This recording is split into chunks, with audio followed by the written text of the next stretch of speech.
Mufti Perlis Dato' Dr. Muhammad Asri Zainul Abidin mempertikaikan keputusan untuk mendakwa aktivis anti pencerobohan tanah untuk membina rumah ibadat, Tamim Dari serta pendakwa bebas Zamri Vinod.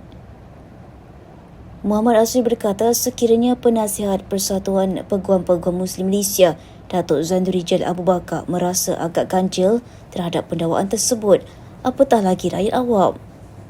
Serentak itu, Mufti Perlis itu mempersoalkan sama ada undang-undang hanya tinggi atau tegas terhadap mereka yang beragama Islam sahaja.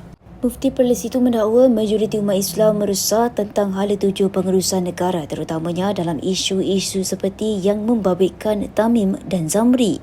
Beliau berharap Ketua Polis Negara Datuk Seri Muhammad Khalid Ismail mengambil kira soal keadilan terhadap umat Islam, profesionalism, latar isu serta identiti negara.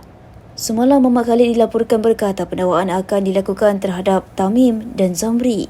Tamim disiasat berhubung tindakan merosakkan simbol suci bagi agama Hindu Solam di Langkawi, Kedah dan telah dirujuk kepada pejabat pendakwaan Kedah dan arahan pertuduhan di bawah Seksyen 295 Kanun Keseksaan.